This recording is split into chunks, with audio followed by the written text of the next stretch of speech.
दोस्तों, आज मैं आपको भगवान शिव की कथा सुना रहा हूँ। भगवान शिव जी की कथा। जो भाग्य में लिखा है वही मिलता है। किसी गांव में एक निर्धन ब्राह्मण अपनी पत्नी और पुत्र के साथ रहता था। ब्राह्मण को गांव से जो भिक्षा मिलती उसी से वह अपने परिवार का भरण पोषण करता था। एक दिन ब्राह्मणी अपने पति से बोली, मुझे अपनी कोई चिंता नहीं है स्वामी, मैं आपके साथ भूखी प्यासी रहकर भी अपना जीवन व्यतीत कर सकती हूँ, लेकिन मुझे अपने बेटे की भूख प्यास नहीं देखी जाती। ब्राह्मण बोला, मैं तुम्हारी भावनाओं को समझता हूँ प्रिय, लेकिन भाग्य के लेख को विधाता भी नहीं बदल सकता। हमारे भाग्य में निर्धन रहना ही लिखा है। ब्राह्मणी बोली, भाग्य के भरोसे बैठे रहना मूर्खता के सिवा कुछ नहीं है। अगर इंसान कोशिश करे तो वह कर्म करके अपने भाग्य को बदल सकता है। आप कहीं परदेश में जाएं, मुझे विश्वास है कि आप वहां अच्छी आय करेंगे और हमारा भाग्य बदल जाएगा। ब्राह्मण बोला, तुम्हारी बात तर्कसंगत है प्रिय, मगर मुझे भिक्षा मांगने और पंडिताई के सिवा कोई काम नहीं आता। ब्राह्मणी बोली, हमारे गांव में आपकी पंडिताई की कोई कदर नहीं है। किसी दूसरे गांव या नगर में आपकी पंडिताई चल निकले तो हमारे बुरे दिन फिर जाएंगे। अपनी पत्नी की सलाह मानकर ब्राह्मण दूसरे नगर में पहुंच गया। उसका दुर्भाग्य उस पर घात लगाए बैठा था। नगर में उसे कोई टके शेर पूछने वाला भी नहीं मिला। हालातों को देखते हुए वह सोचने लगा कि इस नगर से उसका गांव ही अच्छा है। नगरवासी तो पूरे नास्तिक हैं, उसे भिक्षा तक भी देने को तैयार नहीं है। यह सोचकर वह थक हार कर अपने गांव लौट आया और पहले की भांति पंडिताई करके और भिक्षा मांगकर अपना गुजारा करने लगा। एक दिन वह भिक्षा मांगकर लौट रहा था, तभी उधर से भगवान शिव माता पार्वती के साथ गुजरे। उस निर्धन ब्राह्मण की हालत देखकर माता पार्वती ने ब्राह्मण की तरफ संकेत करते हुए भगवान शिव से कहा, आप इस ब्राह्मण को देख रहे हैं स्वामी? शिव बोले, हाँ, वह बहुत निर्धन है और दुखी भी है।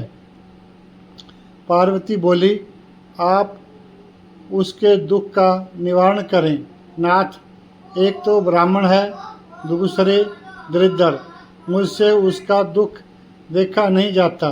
शिव बोले, यह मृत्यु लोक है प्रिय, यहाँ हर प्राणी किसी न किसी दुख से त्रस्त है।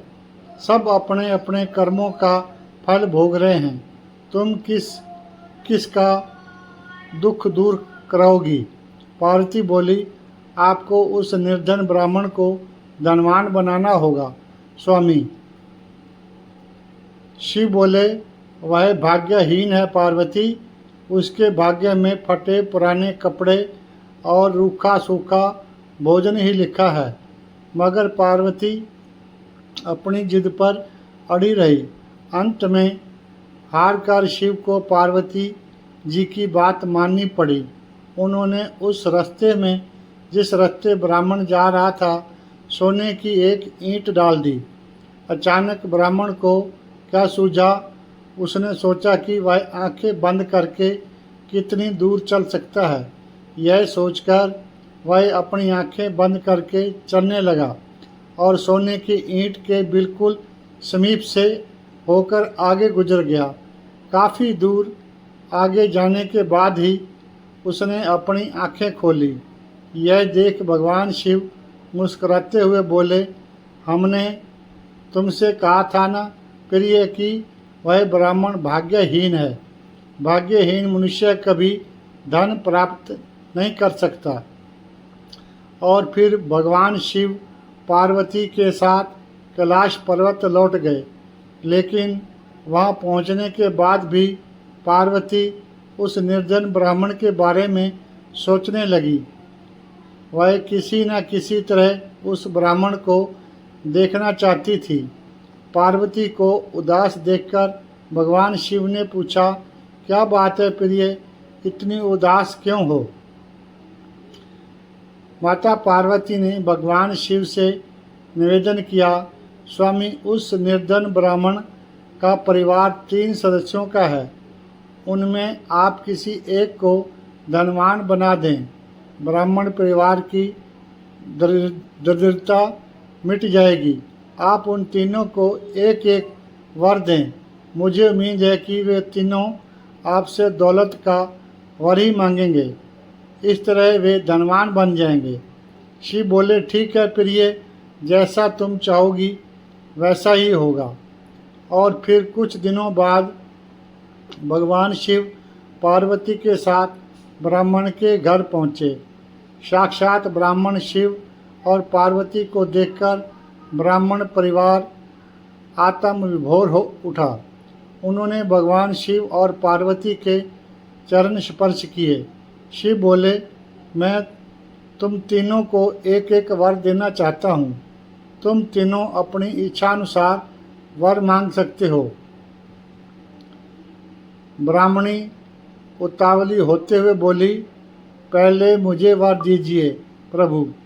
भगवान शिव ने कहा, मांगो, क्या मांगना चाहती हो? काफ़ी सोच समझने के बाद ब्राह्मणी बोली, भगवान, मुझे दुनिया की इस सबसे अधिक खूबसूरत और जवान औरत बना दीजिए। मरते दम तक मेरी जवानी और सुंदरता कायम रहे। भगवान शिव ने मुस्कुराकर कहा, तथास्तु।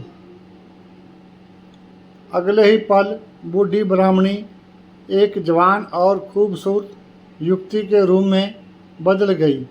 उसी समय उसके घर के सामने से गांव के जमींदार का पुत्र गुजर रहा था, जो घोड़े पर सवार था। उसने खूबसूरत ब्राह्मणी को देखा तो उस पर मुग्ध हो उठा।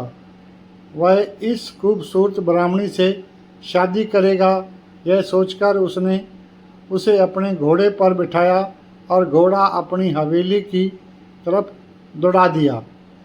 यह देख ब्राह्मण अपनी छाती पीटते हुए विलाप करने लगा, हाय मेरी पत्नी, रोवो मत ब्राह्मण श्रेष्ठ, तुम भी मुझसे कोई वर मांग लो, जो मांगोगे तुम्हें मिलेगा। भगवान शिव सांत्वना देते हुए बोले, मेरी पत्नी को वापस बुला लीजिए प्रभु, मुझे इसके सिवा कुछ भी नहीं चाहिए। ब्राह्मण ने निवेदन करते हुए कहा।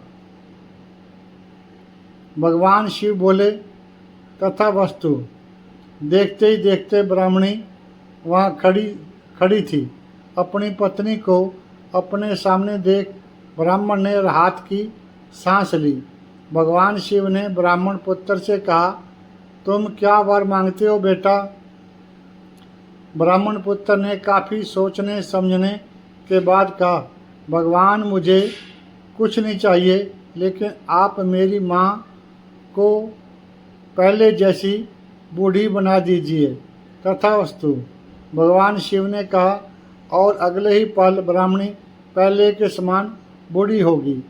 ब्राह्मण परिवार की मूर्खता पर पार्वती ने अपना माथा पीट लिया। सोचने लगी कि तीनों ही वास्तव में ही भाग्यहीन हैं। विधि ने उनके भाग्य में जो लिख दिया है उसे देवी देवता भी नहीं बदल सकते हैं। भाग्य भगवान शिव जी की जय हो। सारे मिलकर भगवान जी की जय हो। यदि आपको ये कथा अच्छी लगी हो तो कृपया लाइक करें और मेरे चैनल को सब्सक्राइब करें, ताकि जब अगली